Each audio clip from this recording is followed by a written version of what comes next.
Attention, please. The show starts in 10, 9.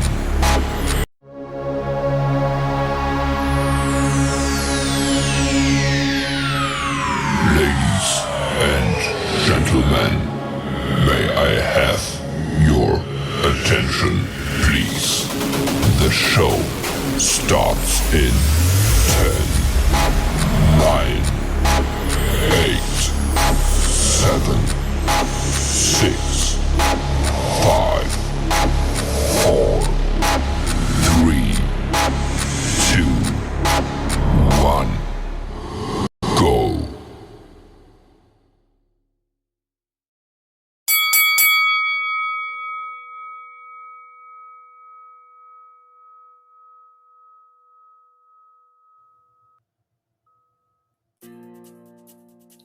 Welcome to Basic Black After Dark. I'm your host, Black Diamond, and tonight we're beginning a powerful 3-part mental health series with none other than Dr. Carolyn Stevens. Dr. Stevens is a clinical mental health Christian therapist. She's a family support specialist and a fierce advocate for cultural diversity who's dedicated her life to helping individuals and families heal. In part 1, we are breaking the silence and understanding mental health. We're diving deep into the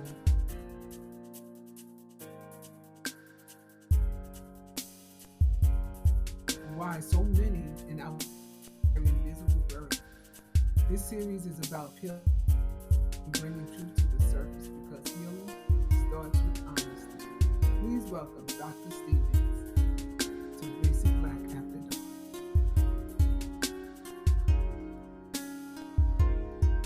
Hello, Dr. Stevens.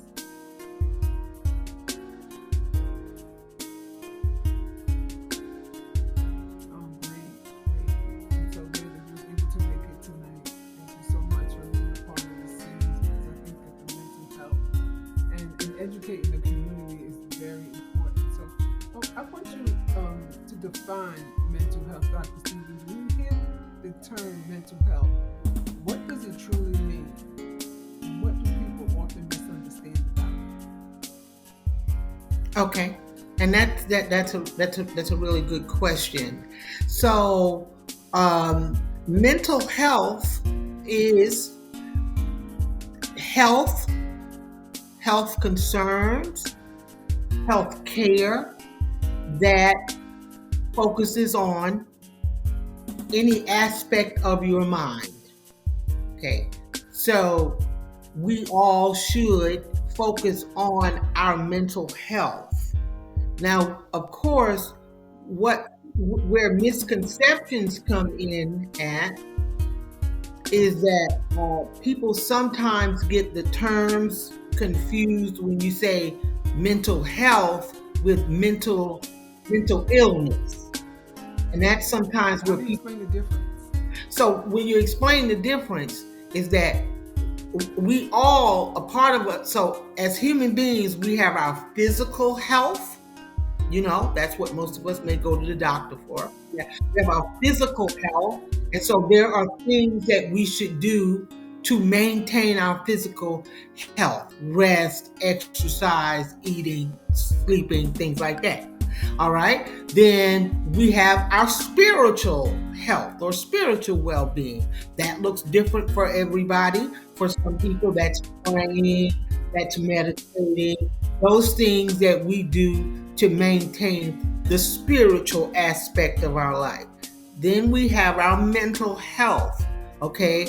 And so there are things that we do to maintain the health of our mind. Now, when we go through certain traumatic events or we have things that we had not really dealt with, it can be, not all the time, but it can be, or turn into a mental health problem or challenge, and that's where we have mental illness. That's where that comes in. So I think that sometimes with the terms confused about mental, like somebody may say she has mental health. Well, we all have mental health, But it's one thing to say someone has a mental health challenge or they have a mental health illness. Typically, when you have a mental health illness, that means that you've been diagnosed with some type of a mental health challenge. So I hope that Yeah, clears it up. so it does. It does greatly because so many people get it confused. And so many people believe there's so many different myths and misconceptions about it. What are some of the most damaging myths about mental health or illness you've encountered in your practice? Sure. So some of the most damaging things or ideologies or myths, I like when you use that term about mental health or mental health illness, is that um, there is something terribly wrong with you as a human being if you're having challenges with your mental health.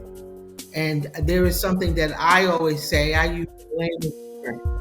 It's okay to not be okay when it comes to your mental health. Okay. And you want to see about yourself. So one myth is that there's something wrong with you there's something wrong with you as a whole person if you have some struggles or challenges or issues with your mental health. That is one myth. Another myth, depending upon culture, is some people believe that it is not a good thing to see a mental health professional with concern with your mental health maintenance. And so to that I would say, Gentlemen, if you break your may I leg, have break your your arm, attention, you please? think nothing The about show going to the starts emergency in room or seeing a doctor 9, to help you with your broken leg, your broken arm. Sometimes in the area of mental health, there are things that are broken with us mentally or emotionally. So they have professionals such as myself that help people with that. go. It's one of the myths that people have about, or two of the myths that people have about mental health. So how do these myths keep people from seeking the help that they truly need? Well, because people become ambivalent, because sometimes there isn't enough conversation about mental health and mental health issues or mental health illness. There's not enough conversation about it, which is why people like myself, who are advocates for mental health, we try to talk about mental health in a way that will normalize those conversations about mental health. So, um, and we all need to do that in your own circle or your own sphere of influence, whether you're a faith based leader, whether you're a community advocate, a teacher, a doctor, a nurse, whatever your sphere of influence is, the people that you influence in some way, some form, you need to have healthy conversations about mental health that does not make people feel ambivalent about coming forward and saying, hey, I'm just not okay. Emotionally, I'm not okay. I'm not doing well. I will say this for those people who are watching, those who may watch the replay.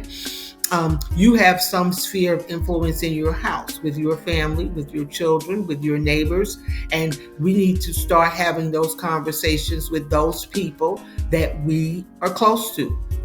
Like your children, having regular conversations about their emotional health, where they are, how are you You doing, how are you mentioned doing? Mhm. you mentioned something a few minutes ago, word normalized. For some people, they've lived in situations where their life has just been lifing, and the way that they may perceive it is that that's normal for them. The things that may be happening to them, around them, and they may consider that normal, where others may not consider that normal. Would that be a stigma and silence? Because I'm wondering, why do so many people continue to suffer in silence rather than reach out for support? And I'm wondering if it's because they're believing the same thing, that it's normal. This is normal. You may look at it one way, I may look at it another way. That me doing this or feeling this way or acting this way is normal. But to you as a professional, you may say that I could be suffering in silence. Why do some people suffer in silence rather than reach out for support? they do that. They do that because of fear of judgment. They do that because of fear of judgment, judgment by their coworkers, their colleagues, their family. Maybe you come from a family. So certain cultures don't believe in getting help or seeking help for mental health issues. Certain cultures believe you pray, you meditate. They don't believe in that. And so if you're a person that comes forward in your family, your community, or your culture and say, I think that I want to seek out professional help for some of the issues or things that I'm experiencing, you may encounter some rejection. You may encounter some people who may judge you, and so that's the number one reason why people don't seek out professional help when it comes to our emotional or mental well-being, because they're in fear that they're going to be judged. Do you believe that in communities of color that therapy is often stigmatized?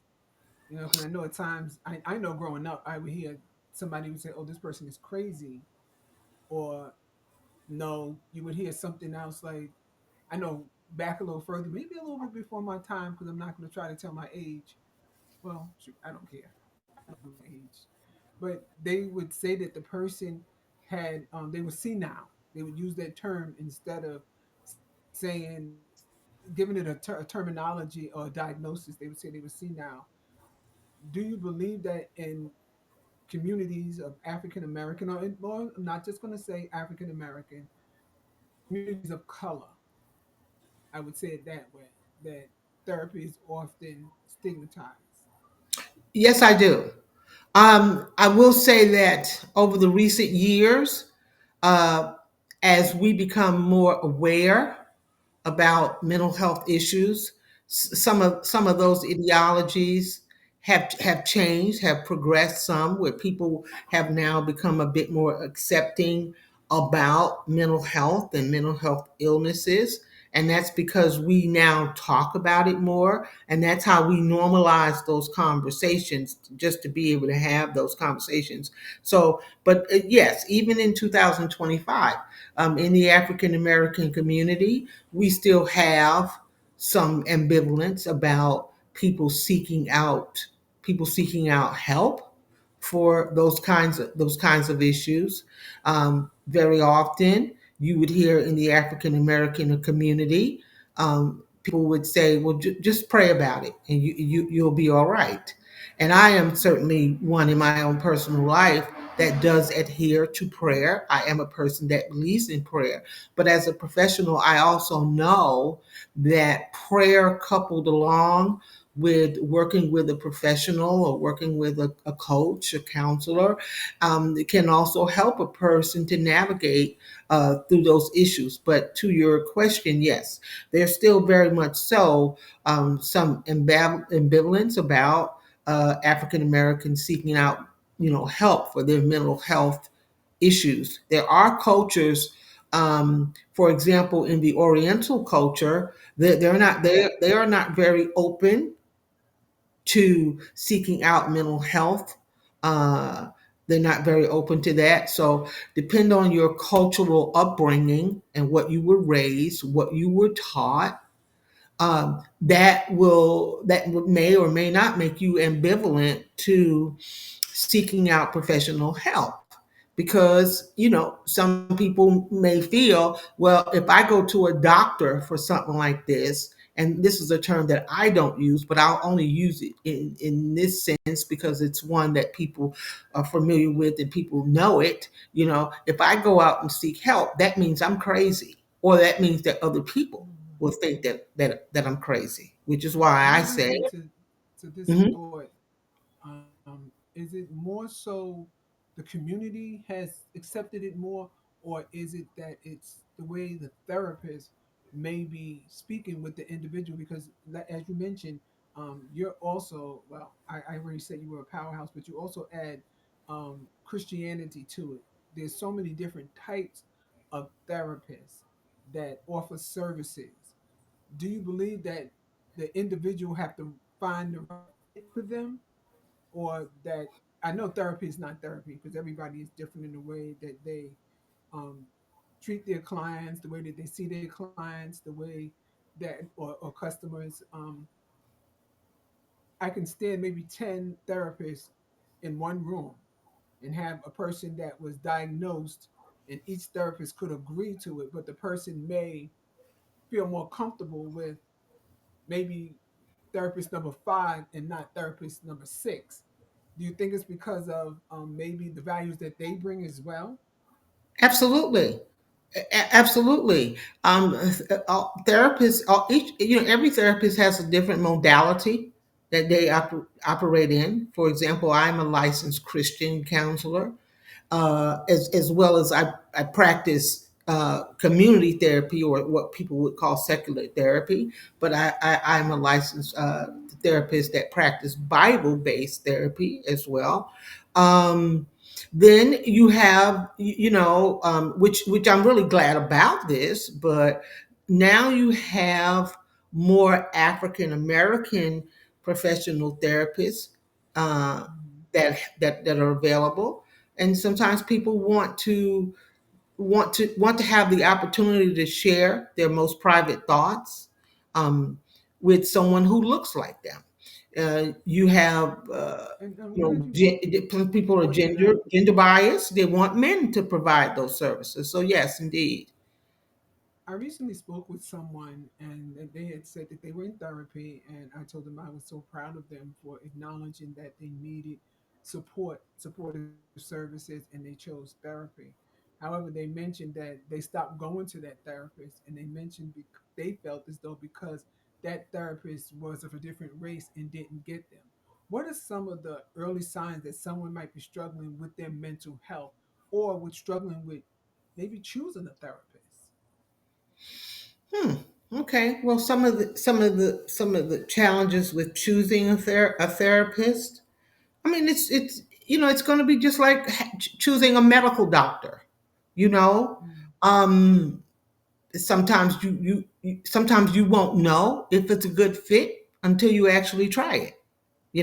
Because also you have personalities. There may be some therapists, depending upon their particular personality, that may not be a good fit for you as a person.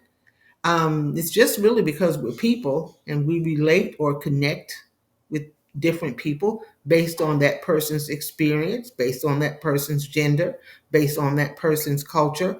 We have a myriad of things that make us feel comfortable enough with a person to disclose a very private aspects of our life. So sometimes Well, it's going to be a try. You're just going to try one person. It wasn't work, then you try somebody else. So sometimes it's just a I try. did a little bit of research with some individuals on mental illness, or their mental health, whichever one they feel comfortable with saying.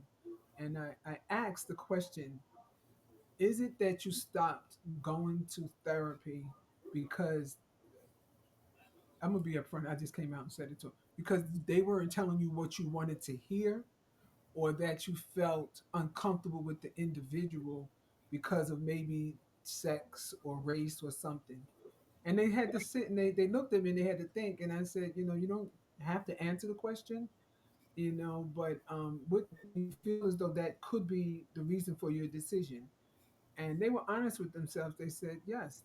Some of them said yes. They were expecting that this therapist would tell them certain things. Do you think that's the reason why some people shy away from therapy?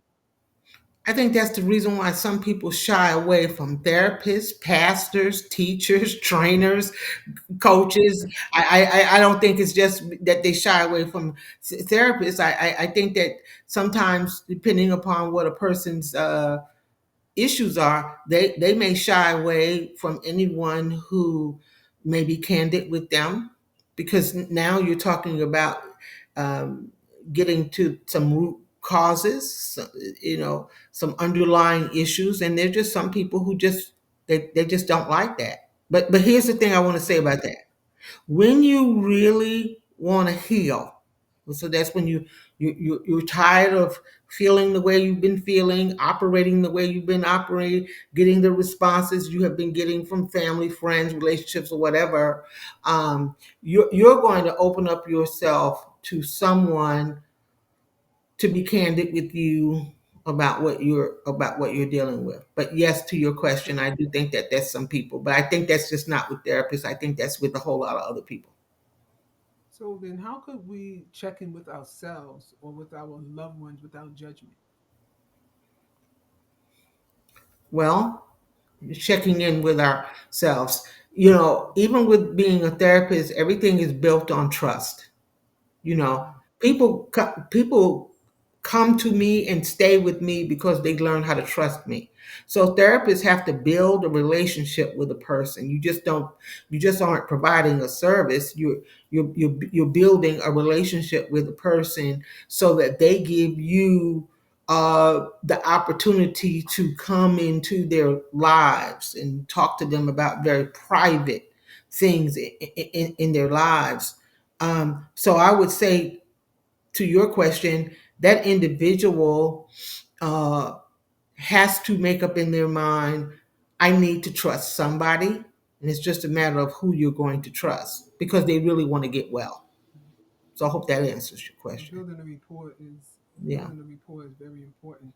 very. Trauma's hidden influence silently shapes our thoughts, behaviors, and relationships, often long before we realize its presence. How do unspoken trauma, especially childhood or generational trauma, show up in our everyday lives? So the thing about what you termed as unspoken trauma.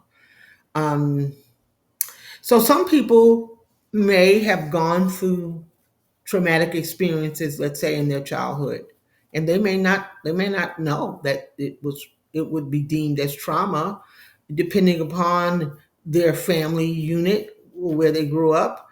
They may have seen, as you mentioned earlier, they may have seen that as being normal, and so they could have encountered the trauma when they were 5, 10 years old, or maybe an adolescent, but I would say mostly a child. And then they reach the age of 30, 40, and they start to realize that there are things in their life that seem to be dysfunctioning, relationships, jobs, what have you.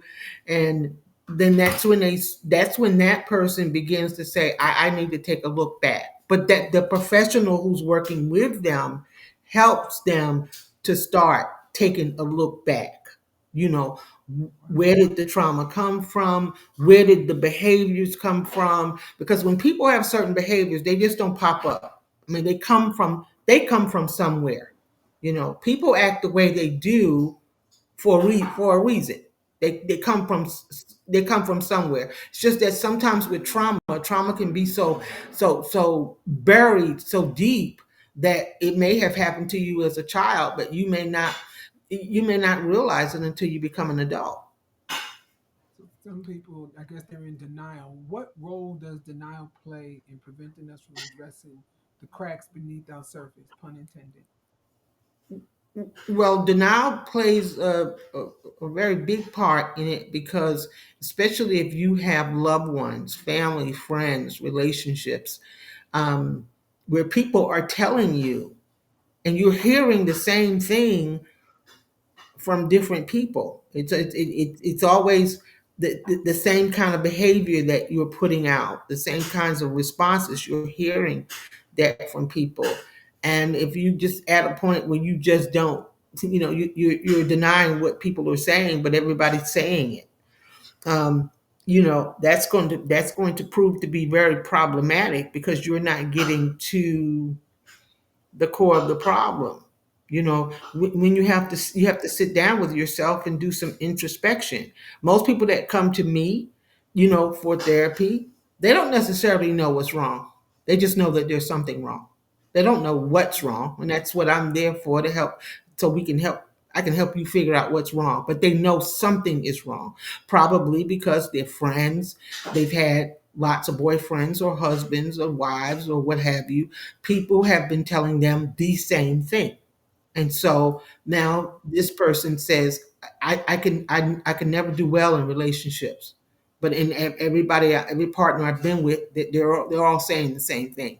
So I'm here today because I need to figure out what is actually going on with me because everybody's saying the same thing. Stories and humanity are intertwined, as the tales we tell reveal the depths of our shared struggles, triumphs, and dreams. Without naming any names, could you share a story that illustrates either the cost of silence or the power of speaking up? Oh wow! So the cost of silence. Okay, so I'll speak to that. The cost of silence. I'll use the African diaspora, our culture as a whole, when we talk about the cost of silence. Though I understand the why we have been silent, I'll give you a prime example. Um, our guests that are on with us tonight, sure, I'm sure that everybody, if they had microphones and could speak, we all could finish this sentence if I started it, and if I said, how many of you know how to finish this sentence? What goes on in this house? Everybody could probably answer that question. They could probably put it in the chat. Everybody here is going to say what goes on in this house stays in this house. So, as a culture, the African diaspora, we are infamous for that, for keeping things silent. Though I understand our reason behind why uh, we have kept so much silence. Unfortunately, down through the generations, our silence has cost us a lot because we are now seeing that there is a lot of hidden trauma that we as a diaspora has experienced, and now we're seeing our great grandchildren, the results of it, uh, our grandchildren, what have you, some of the results of it. So silence always costs us something. It always costs us Yeah. something, which is why we do have to, and I don't mean this in a way that we have to expose people per se, though, if that's what you need to do in order to get free, but we do need to talk about what is happening with us as an individual. So You know, that's a prime example about the cost of silence. you're so right because you mentioned a statement I've heard over and over again. What happens in this house, and it just brought me back to my first book that I wrote in my mother's house. And when that book came out, many have said, "What happens in this house stays in the house." You should have never wrote the book, but it freed me.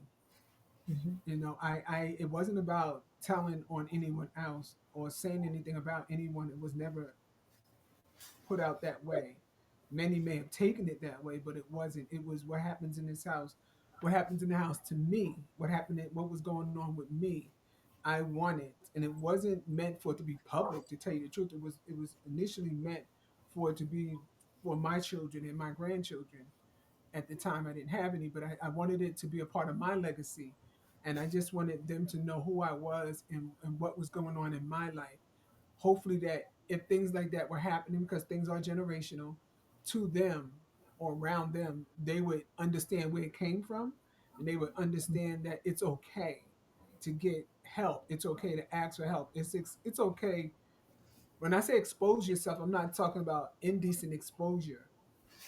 There's indecent exposure, and then there is indecent exposure. And some of the things that I revealed was inappropriately indecent. So what happened in my mother's house, I decided to share, and I decided to free myself with that. So others may not feel as though that what happens in the house should stay in the house. But think about it this way. I don't like using the word, so I'll just say the letter. Sometimes children are told that what happens in this house stays in this house, and they don't want to mention that they were. I would say instead of the R word that they were tampered with. So it's hard to tell your child what happens in this house stays in the house. There's certain things that do need to come out because if they don't, then they stay silent. I'm a product of that. I stayed silent for over 40 years. Some people may say, well, why did you just say something now? Why did you say something then? Embedded in my head was what happens in this house stays in this house.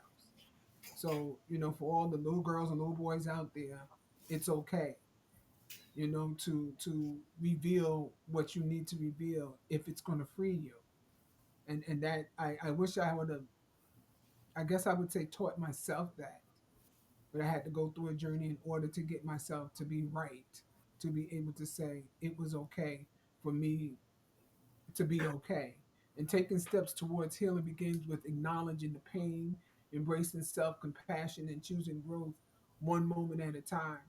For someone listening tonight who realizes they've been silent about their struggles, what's the very first step they can take? Well, and again, I want to say I applaud you for writing that book. But the very first step that they can take, which is the first step that any of us take if we're seeking out any kind of professional help, is to identify that there are problems. Identify that, and not identify that, and not try to stay silent to yourself. You're the first person that you need to speak to. So that, I would say, that would be the initial thing. It's you're the first person that you need to speak to, because oftentimes what hinders us or disallows us from speaking is because we're listening to the voices of others, which those voices are very, very strong. So I would say the first step is to speak to yourself, have that conversation with yourself. And if there's something wrong, if you tell yourself there is something wrong, I may not know what that is, I may not know what that something is, but there is something wrong. And I would say journaling is a very powerful thing. Perhaps you want to journal, write your thoughts down, write down what has happened to you. That may be another powerful things, but those would be, I would say, the very first two things. And if you have a trusted person in your life that you feel comfortable, it may not be a therapist at that point, but if you have a trusted person, that trusted person could be your husband. Let's say, for instance, you're married to an individual, and you start to notice certain behaviors with that individual, and that individual now begins to want to disclose things that happened to them in their childhood or something like that. So I would certainly say, having a trusted individual, sister, friend, brother, a trusted individual, pastor, or something like that, who may in turn say, hey, I'm here for you to support you, but I do think that you need to seek out some professional help. So those are some practical tools, habits, or even daily shifts that Dr. Stevens had recommended, and that starts the journey towards a better mental health. And it's no shame in that, and admitting even to yourself that I need help. I need help. You need help with directions. You need help with crossword puzzles. You need help if you, and I say it this way, and I say it to many people. If you had a headache, you would take medication because that helps that portion of your mental health, because that is a part of your mental health. So to acknowledge that, there's no shame in it at all. No. Tonight, Dr. Stevens helped us understand that mental health isn't a weakness. It's a part of our overall well-being. And silence, while it may feel safe, doesn't protect us. It isolates us. So this week, I encourage you to ask yourself, where in my life have I been silent about my pain? Dr. Stevens, before we wrap up, could you please share with our viewers and listeners how they could connect with you, whether it's through your website, social media, platform, or upcoming event, so they can continue to benefit from the powerful work you're doing? Sure. So you can reach out to me and connect with me via my website, which is Dr. Carol, no dot, just drcarolynstevens.com. Send me a message there. You can also find me on social media, on Facebook under Dr. Carolyn Stevens. I have a therapy page there where I offer different coping strategies, different wellness tips. You can offer that. Next month, I will be on the Dope Living podcast with a segment called Mind Matters, where I'll be talking to the community about mental health and wellness. And so join me on Facebook. Look out for that. Join me on Facebook with that. But certainly, by all means, you can reach out to me via my website. Again, it's drcarolynstevens.com. Wow. I'm hoping you guys who watched this have taken it all in. And if you have not been able to catch it all, just watch us on the replay and you can get all the information there. At this time, I usually just close out, but I'm going to invite you all to join us on Friday, September the 19th. I won't be here doing a live show, but what I will have up is a slideshow. It's actually a memorial honoring my beloved son Cordell, who passed away last Saturday.